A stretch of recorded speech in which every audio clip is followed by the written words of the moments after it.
Welcome to the Land Your Bet Sports Betting Show. 10 NBA games here on Friday, so a packed slate and still not a ton on the injury report that we can work with. So we're waiting on a bunch of these questionable tags. I've got a bunch of looks here, probably about 8 or 9 looks, getting in on this stuff early before we know what actually is going to transpire with these injury reports. So take that with a grain of salt, but hopefully this research will help you out as you're making your picks today on Friday. If that all sounds good, go ahead and give this video a like. Let's jump right into it. 3 and 4 here, negligible losses on Thursday night, minus 0.6 units there. So we're still up. That's actually not fully updated. It's like 48.2 units on the season. So we're up a little bit more. But really, going through the bets here, the 3 wins, Duren under assists. Love this look against Washington. Someone threw that my way, dug into a little bit. And Alex Sarr is a very good center for limiting assists. So weirdly enough, as bad as the Wizards are against centers and on defense in general, they're good at limiting assists. They're 10th best limiting center assists. And that was the look here for plus money for Duren, who was averaging about 3.5 potential assists versus this Wizards team in the games that he's played this season. So feeling pretty good that Jalen Duren wasn't going to be able to handle things against Alex Sarr. Got the plus money there. A little plus money on the Middleton rebounds. Another look that I was talking to my betting partner about, and we both decided Middleton, when he's guarding Tobias Harris, was a great look. He had 9 rebound chances in the prior game against Detroit and only pulled down 3 boards. And then we got plus money for him to go over 3.5 again. So that was a great look because he's standing in a perfect position when he's guarding Tobias Harris to be getting those rebounds. So we cashed that in the first quarter. Kuzma went under on the boards, a little scary at first. He got 3 rebounds in the first quarter and then only got 1 the rest of the way. And that look was, again, based on him guarding Austin Reeves. And when he's guarding Austin Reeves like that, and that whoever is guarding Austin Reeves is going to be playing out on the wing and up top more than anywhere else. So out of position for boards, and that was the case for Kuz. Middleton got a ton of assists. So the under on the assist look with Jordan Poole might not be a system play anymore. I thought really looking at Chris Middleton playing alongside Jordan Poole this season was only averaging about 5 potential assists per game. I didn't like him to get 4 assists on 5 potentials, but he soared past it. So we lose the under there. Austin Reeves hooks us. I'm not sure how to bet on Austin Reeves. Obviously, the points would have been a better play yesterday, and I knew that going into it, but I got scared off by shooting 2 for 14 the game before. So I'm just off. I'm the opposite of an Austin Reeves whisperer. So we'll keep monitoring what he does with LeBron out, and tonight he's going to be playing without Luka Doncic. So probably like the assist once again for him against Denver, but we'll take a look. Gabe Vincent, I'm just the opposite of the 3-point whisperer too. I mean, 0 for 5. Like, dude starts 0 for 4. He takes 4 threes in the first quarter. That's what 3-point bets are based on. Are you getting the volume? All I can do is chase volume, and I am the unluckiest 3-point bettor I could possibly imagine. And I'll be honest, like, if it's a bad bet, it's a bad bet. Dude took 4 threes in the first quarter. That was what this is predicated on. He couldn't make one. After you miss all your shots at the beginning of a game, you're a lot more likely to stop shooting. And that's what he did. He took like 2 more shots the whole game because he's soft and he couldn't make the first 4, so he stopped shooting. Whatever. Wendell Carter Jr., also a bad bet. Thought I liked it on the live show. It wasn't really a bad bet. I mean, he had an incredible matchup. He just didn't do anything, and this game turned into a blowout by the second quarter. So we got to be a little bit more careful with the blowouts. Either way, I'm not like fading Wendell Carter Jr. moving forward. He's still very good for the boards. It was a bad game, but you missed some. That's all that I'm accounting that one up to. So lose the 0.6 units. We're going to look to get it back here on Friday. As always, got the live show today. I'm going to start switching things up. I'm really going to be focusing on your guys' looks in the live show. So bring your bets. Jump in the comments, and I'll see you guys at 5:30 p.m. Eastern to go over what you want to look at for the time that we have. For now, let's get into the bets I've got down for Friday. As always, going to be using Props Madness here on the show, sharing my screen, showing you exactly what I'm doing. If you do want to jump into Props Madness, the #1 sports betting research tool for all things hoops, you can use code LYB. Get yourself 7 free days. Test out if you like it. You'll also get 25% off your first month if you use that code. So make sure you're jumping in. Let me know if you have any questions about the platform in the comments. Happy to go through that stuff with you. But let's go ahead and kick it off with this Celtics and Heat game. And the first look I've got here is a potential under for Tyler Hero on the dimes. This is wavering between 6.5 and 5.5. And if we get 6.5 for Tyler Hero on this one, I love the under for him. If you look at him on the season, he's had a good time assisting lately. You can see a ton of overs here in these situations. But I want to point a couple things out. You go head to head against the Celtics team. This is not something he's doing. He had 4 assists on 11 potentials this season. If you look at last season, playoffs, not playoffs. If you put this at 6.5, this is a heavy under. And if you look at the potentials, 8, he had 14 here, missing a bunch of guys, and then 14, but then back to 8. This is the playoffs now too, so we're getting into like 40 minutes a game territory, and he's still not quite getting there. The potential assists versus this team, if you pull that up, last season, 11 per game. This season, he had the one with the 11 as well, but 11 potentials is not turning in to more than 6 assists for Tyler Hero. Like, even on 11 potentials, I don't like him to get 7. So that's why I love the under at 6.5.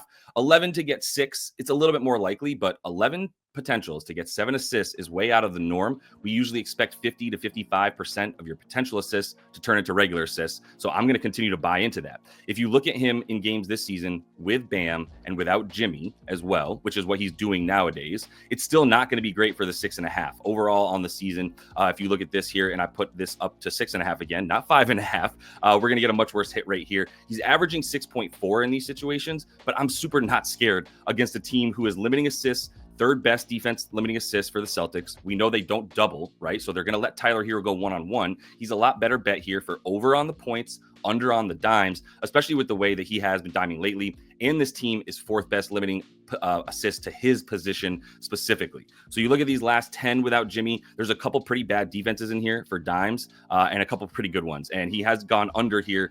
I'm sorry, most of these are actually really bad defenses for assists. So I'm really looking at fading recent results for him and going under in a game against the Celtics that shouldn't be too close, but we need to see who's playing. As we're going to see here for the Celtics, we still have a bunch of dudes that are questionable. So I do want to wait to see a bit before I just bet on Tyler Hero. And I'd love to get this at 6.5 with a good number on it. But this is a bad matchup for his dime. So even if like a couple of these guys like Brown, Kristaps, Derek White, we've even got Jason Tatum listed questionable, I don't believe at least 2 of them are going to play. And as long as at least 2 of them play, I think this is a good game for the Celtics to handle business and to limit Tyler Hero on the dimes. Looking at this Pacers and 76ers game, man, not much to do with this one right now. Quentin Grimes and Kelly Oubre are both questionable. So is everybody for the 76ers. And then on the side of the Pacers here, everybody's good to go. They don't have any legit questionable tags. But if you look at their upcoming schedule, after this game against the 76ers, they have a game tomorrow night that's going to be much tougher at Milwaukee. So at Milwaukee on the second night of the back-to-back, I can really see the Pacers here sitting a lot of their guys and not playing them too many minutes.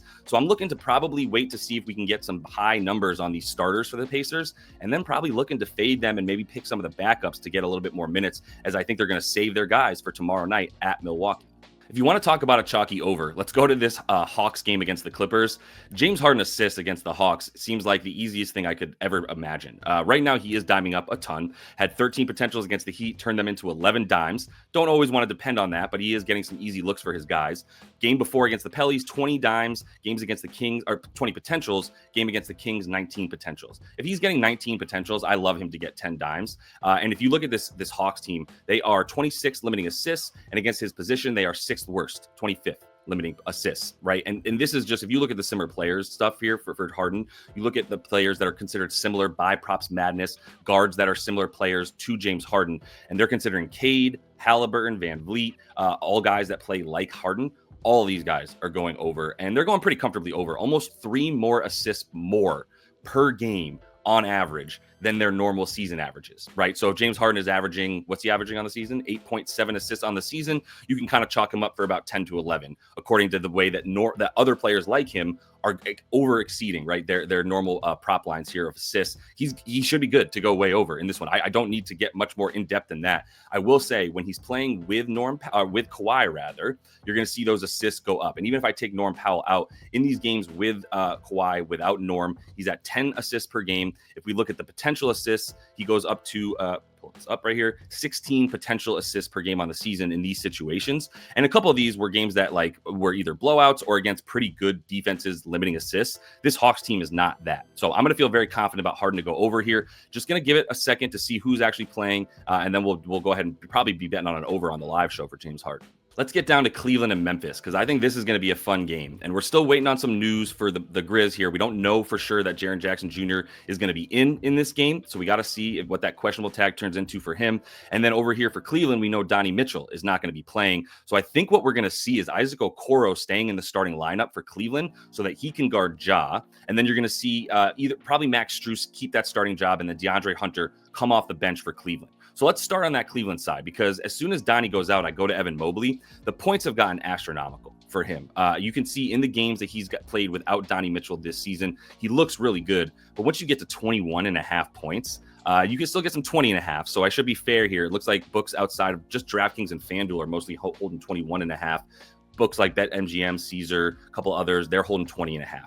Even the 20.5, if we put it at that number, he's barely climbing over in 2 of these games and under against the Blazers, over in 4 of 5. But once again, you make this 21.5 and he's over in 2 of 5, right? So this is a big number here in terms of 21 or 20, but it's also just high, man. The thing that I'm looking for here is potentially the dimes for Evan Mobley. I think it's incredible that he's up to 4.4 assists per game without Donnie Mitchell. Let's see if we can get this at a normal number. If this gets to 4.5, I'm out. And I don't know that I would take this anything better than minus 120 for Evan Mobley on the dime. So I think we're losing steam here, but everything is just skyrocketing upward for this guy as everybody seems to want to go bet on him, which makes sense, but it's not like he just goes through the roof and turns into Carmelo Anthony, right? As soon as Donnie Mitchell's off the floor, we're still going to have Darius Garland holding the ball a lot, and we're going to get plenty of shots for guys like Hunter, Jared Allen, even Strus. Ty Jerome is going to come in. So there's going to be usage that's from Donnie that's split between more than just Evan Mobley, right? Like other guys are going to come in.